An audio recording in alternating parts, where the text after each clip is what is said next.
Hello, Wonderhussy here on the world famous Bonneville Salt Flats of Utah.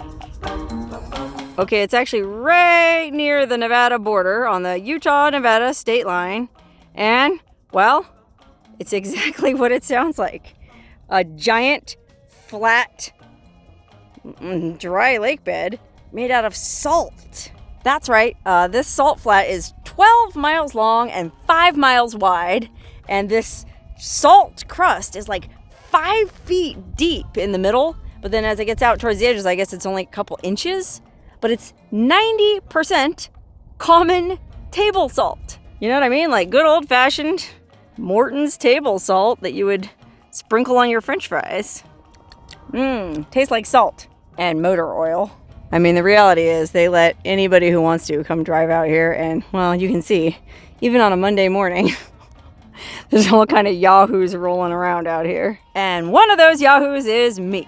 Now, I've kind of shot a couple videos out here before, but I didn't really get into too much detail. So I thought, I'm in the area anyways, let me come back out here and really get up close and personal with what's going on these salt flats. Wow, look at this. It's all crystallized.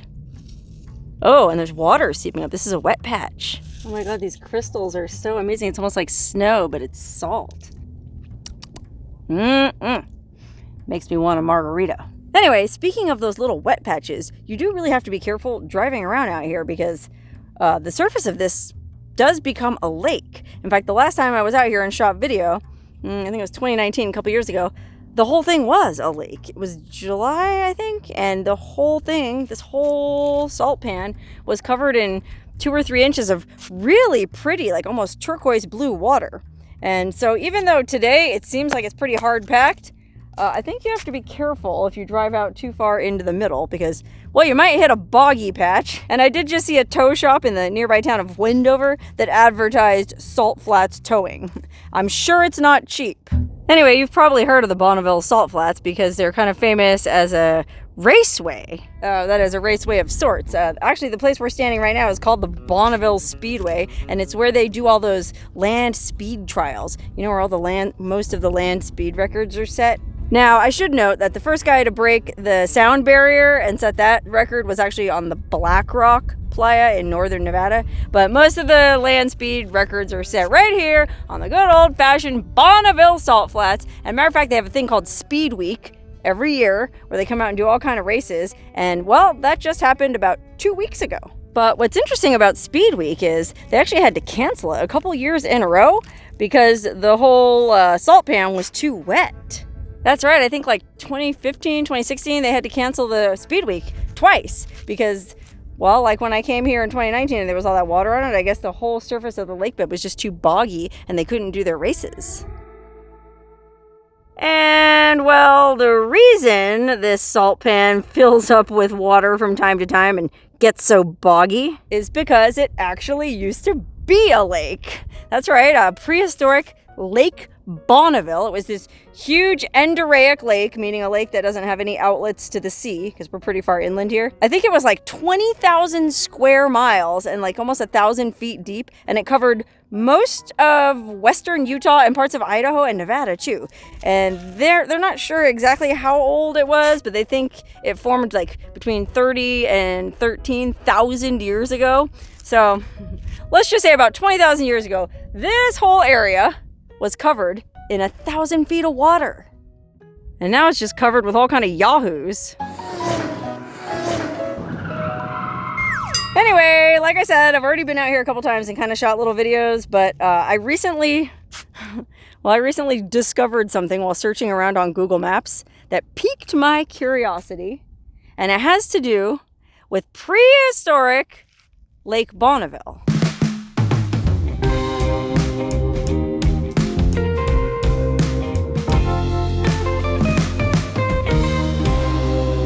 All right, we're here, at least as close as we're gonna get. I mean, for reference, where I started this video was way back that way, about 40 miles. Then I drove all the way down this bumpy road, and there is a campsite. Looks like somebody was camped here, and they even built this amazingly substantial fire pit. Look at this thing.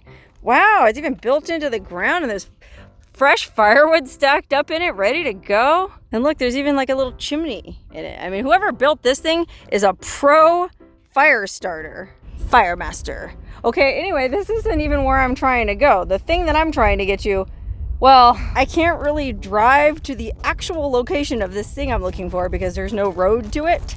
And well, I try to be a conscientious off-roader and not just go blazing across the desert, even if it does just look like scrubby old nothing. Anyway, I could see where this thing was on my map, and well, I drove to a place where I'm about 1.2 miles away from it. And since I can't drive any farther, well, you know what that means. I'm gonna have to hoof it the old-fashioned way.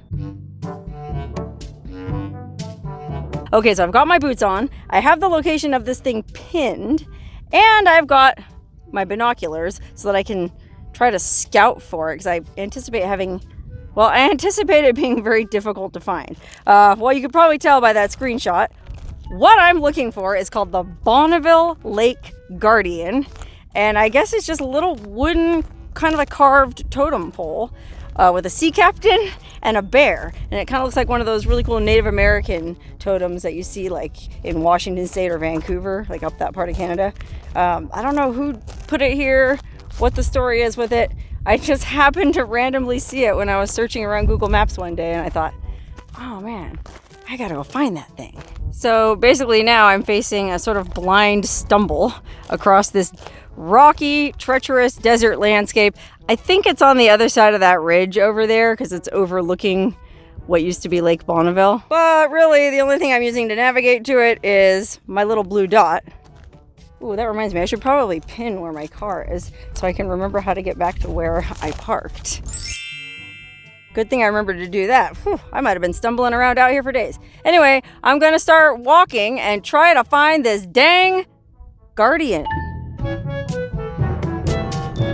Now, part of the reason this is going to be so tricky to find is it's really small. It's just a wooden totem. It didn't look like it was much taller than maybe my shoulder. 4 feet tall at that. So it's going to be like looking for a needle in a haystack. And the worst part is I wasn't able to confirm that it existed. I just saw it on Google Maps. Some people had taken some pictures of it. Some people had written reviews. Beautiful drive out there. Really enjoyed it. Lovely place.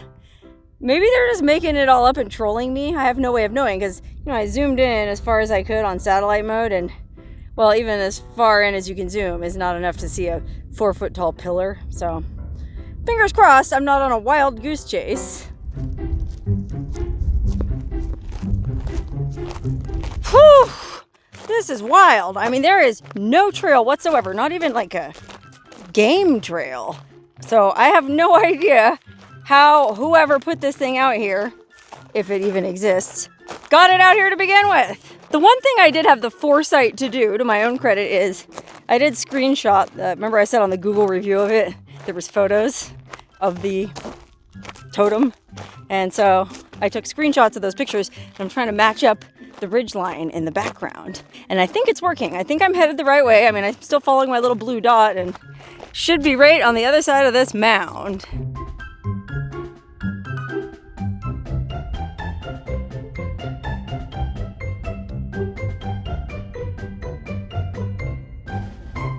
Okay, wow.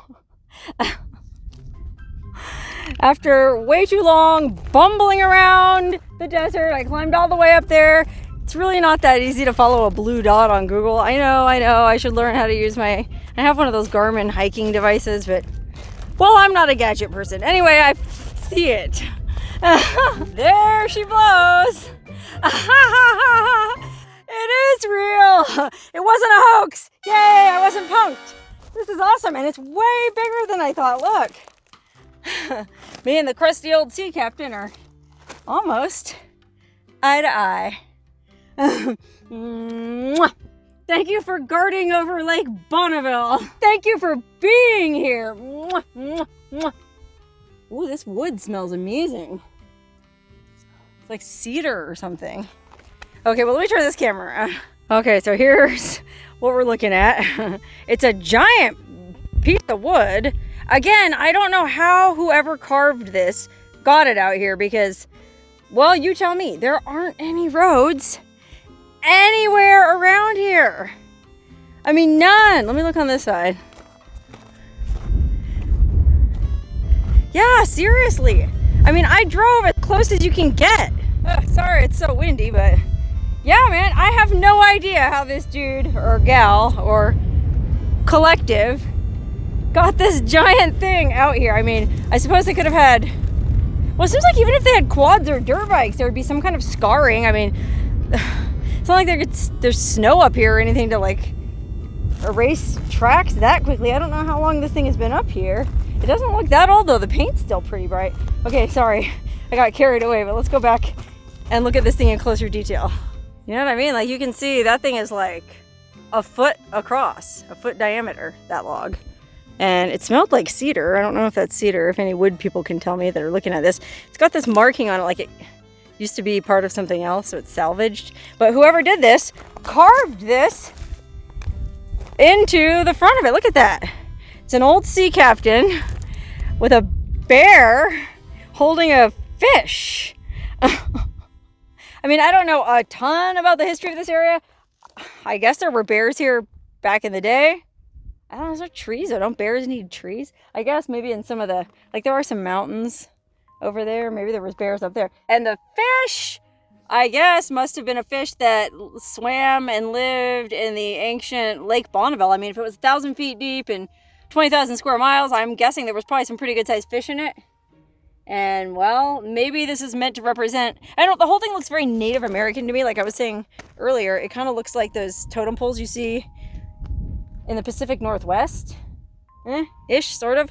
So I'm just guessing it's like a Native American tribute to maybe they probably used to eat fish out of the lake, and then the bear was like maybe their spirit animal, and then the captain, well, it's very obviously a white person innovation there because he doesn't look like a Native American. They didn't really have sea captains with hats like that, certainly. And I don't think they had facial hair either, so maybe it's meant to be sort of a unity kind of a statement between the white man and the wildlife and the Native Americans. Just a theory. Okay, because I had to drive so friggin' far and stumble around the desert so long to find this thing, I'm going to pan over it very slowly and appreciate every detail of it. I mean, there's amazing detail. You know, like look at the scales on the fish and everything, the gills. And like I said, the paint is pretty vibrant, you know, like this blue paint on the sea captain. I mean, it can't have been sitting out here that long, right? See if there's any clue or indication on it of a name or a date or anything. Oh, not really. And then there's just rocks piled around the base of it where, I mean, just to get it into the ground there, that must have been a real job, you know? Boy, color me confused. But this is exactly the kind of mystery I love, and this is exactly the kind of thing that I love to find out in the middle of nowhere. You know what I mean? You're in this vast, desolate wasteland, and there's nothing for miles and miles and miles and miles. Nothing man-made, no homes, no nothing. And then you stumble on this. This is why I love driving around the middle of nowhere. You find the best surprises in the middle of nowhere. Whoever made this thing, if you happen to be watching this video, first of all, huge respect to you and huge thanks for giving me a fun adventure, something to go look for. I don't feel like I'm doing you a disservice by making this video because I guarantee anybody watching this, and I always get these guys that think they're real clever because they figure out where places are. I guarantee you're going to have a hard time getting out here because not only do you have to have an off-road vehicle to get within a reasonable hike of it, then you got to bushwhack through the desert to it. So it's not like I'm inviting vandalism to this thing. I hope you're not mad at me, but hey man, if you want to email me, that'd be awesome. I mean, the name of this thing is the Lake Bonneville Guardian, and well, it is kind of like he's standing guard over ancient Lake Bonneville. You can kind of see where this huge basin used to be a lake filled with water. In fact, these rock formations that we're standing on, they were probably, you could have jumped off of them like cliff diving. The water probably came right up in here. That was like a little shallow bay. all the way out to those mountains in the distance. Remember, 20,000 square miles and 1,000 feet deep. And now it's just covered in hot rodders. I mean, he does look kind of grumpy, angry. Maybe he's mad. The bear looks more like not amused. Is it the fish?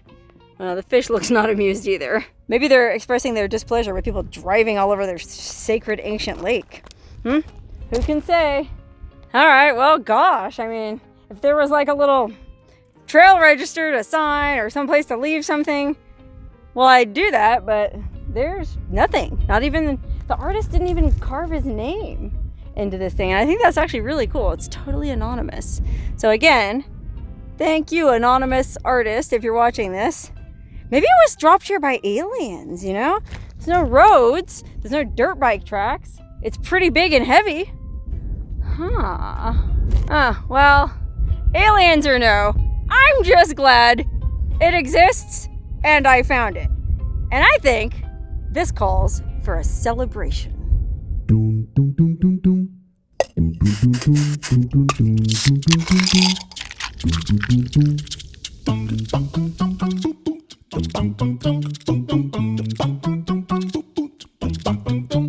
Cheers to a successful adventure and to the guardian of Lake Bonneville. There's nothing like the taste of burned rubber. That's right, I rimmed my margarita glass with salt right from the floor of the Bonneville Salt Flat. I actually did this same thing, just exactly what I'm doing now, with my sister about 5 years ago. We came out here and camped out and had margaritas using the salt from the salt flat, so another toast to my sis. It's crazy to think about that lonely guardian way out, probably that way behind those mountains. I mean, this lake bed goes on and on and on and on. Believe it or not, I drove 40 miles and then hiked, well, probably a total of at least 3 miles just to get to that dang thing. So I earned this drink. Well, I guess I'm just gonna sit here and enjoy the rest of the sunset and enjoy the rest of my cocktail, and well, then I'll go find a place to camp. But I sure hope you enjoyed this little adventure around, well, not just the Bonneville Salt Flats, but Lake Bonneville. And I sure hope you enjoyed meeting the Lake Bonneville Guardian as much as I did. Cheers!